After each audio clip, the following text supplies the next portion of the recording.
የኑሮ ውድነትን ለማረጋጋት የሸማች ህብረት ስራ ማህበራት እገዛ ያደረጉ መሆኑን ሸማቾች ተናገሩ። ባጠረ የግብይት ሰንሰለት ምርትን ለሸማቾቹ በማድረስ እንደሚሰራም የክልሉ የህብረት ስራ ማስፋፊያ ኮሚሽን ገልጿል። ትስታ መኮንን ተጨማሪ አላት። የህብረት ስራ ማህበራት ለዜጎች የኑሮ ውድነትን ለማረጋጋት የግብርና ውጤቶችና ሸቀጦችን በስፋት ለማህበረሰቡ ተደራሽ ያደርጋሉ። አቶ ክንዱ ጋሹም በጊዮን የሸማቾች የህብረት ስራ ማህበር አባልና ሸማች ናቸው። ከህብረት ስራ ማህበሩ የሚያስፈልጋቸውን ሸቀጦችም ይሁን የግብርና ውጤቶች እንደሚሸምቱ ይገልጻሉ። ዛሬም በአጋጣሚ ያገኘሽኝ ያው ተጠቃሚ ሆኜ ለሸምት ዋጋ ለጠየቅ በመጣሁበት ሰዓት ነው። ግን ዋጋው ብዙ ጊዜ አወዳድር ነው ከውጭ ገበያ ጋር። እኔ አሁን አባልም ሆኜ የውጭ ዋጋ ጠይቄ እዛ ጋር ልዩነት አንዳንዴ ከዚህ ይሻላል፣ አንዳንዴ ከውጭ ዋናው ገበያ ላይ ስትሄጂ እንደውም የተሻለ ታገኛለሽ።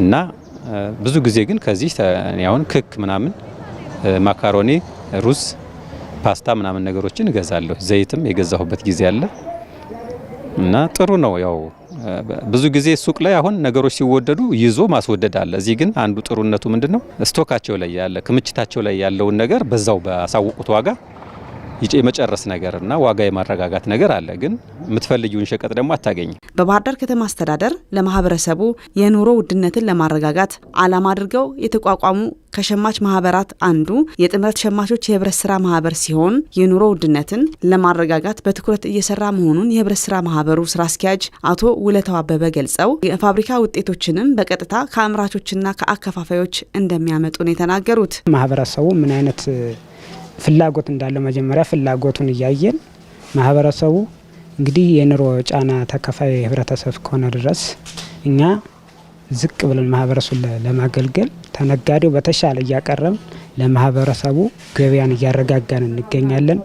በዚህም የተነሳ አንዳንድ ሸቀጦችን እንደ ዘይት ተፋብሪካዎች እያመጣን የትራንስፖርት ኮስታቸውን ብቻ እያወጣን ለህብረተሰቡ ይሄ አትራፊ ሳይሆን አገልግሎት ሰጪ እስከሆነ ድረስ ለህብረተሰቡ ተዳራሽ እያደረግ ነው። የአማራ ክልል ህብረት ስራ ማህበራት ማስፋፊያ ኮሚሽን የህብረተሰቡን የኑሮ ሁኔታ ለማረጋጋት በትኩረት እየሰራ መሆኑን በኮሚሽኑ ግብአትና ግብይት ዳይሬክተር አቶ አለምዘውድ ስሜነ ገልጸው የግብርና ምርቶችን በዩኒዮኖች አማካኝነት በአጠረ የግብይት ሰንሰለት ለገበያ በማቅረብ እየተሰራ መሆኑንም ያስረዳሉ።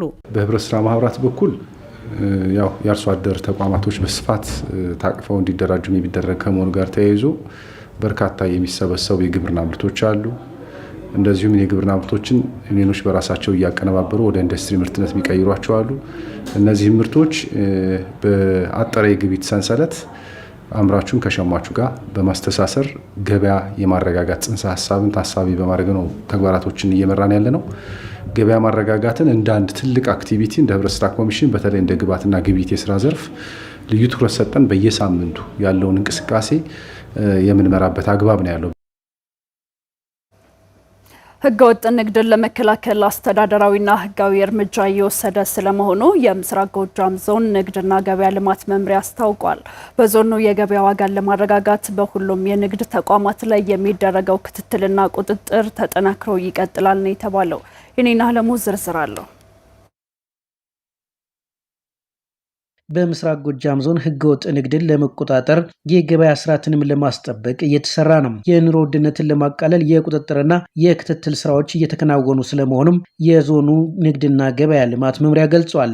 የመምሪያው ኃላፊ አቶ ሽፈራው አየለም በነዳጅ አቅርቦትና ስርጭት ዘርፍም ህግን በመተላለፍ ሲንቀሳቀሱ በነበሩ አካላት ላይ ህጋዊና አስተዳደራዊ እርምጃ መወሰዱን ገልጸዋል። በነበረን ቁጥጥር ከ15000 ሊትር በላይ ነዳጅ በህገወጥ ሲንቀሳቀስ ተገኝቶ በዚህ ባጥፊዎች ላይ የተለያዩ እርምጃዎች ተወስደዋል። በዚህ በተገኘ 15000 በላይ ሊትር ላይም 1.8 ሚሊዮን አካባቢ ብር ተሸጦ በፍርድ ቤት ውሳኔ ወደ መንግስት ገቢ ተደርጓል። አላግባብ ለመመልጸቅ የሚፈልጉ ነጋዴዎች ማለት ነው በ5336 የንግድ ድርጅቶች ላይ የእሽግ አሰራር ተከናውኗል። እንዲሁም 14 የንግድ ድርጅቶች እገዳና 5 ደግሞ ስረዛ ጭምር ስራዎች ተከናውነዋል። በደጀን ወረዳም የንግድና ገበያ ልማት ጽሕፈት ቤቱ በበጀት ዓመቱም በንግድ ተቋማት ላይ ባደረገው ፍተሻም በህግ ጥሰት በተገኙ 290 በላይ የንግድ ተቋማት ላይ የማሸግና የማስጠንቀቂያ እርምጃዎች መወሰዳቸውን የጽህፈት ቤቱ ኃላፊ አቶ ደመቀ መሰረት ተናግረዋል። ወደ 165 ንግድ ድርጅቶችን የማሸግ ስራ ሰርተናል።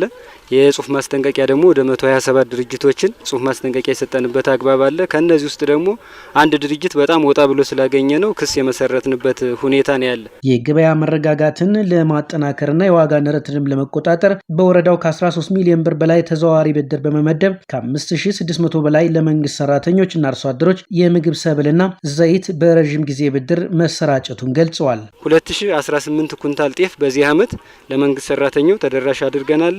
ዘይት ወደ 60450 ሊትር ዘይት፣ 1047 ኩንታል ስኳር እንዲሁም ወደ 29200 ኪሎ ግራም ፓስታ፣ 1500 ኪሎ ግራም መኮረኒ፣ 830 ኩንታል ዱቄት።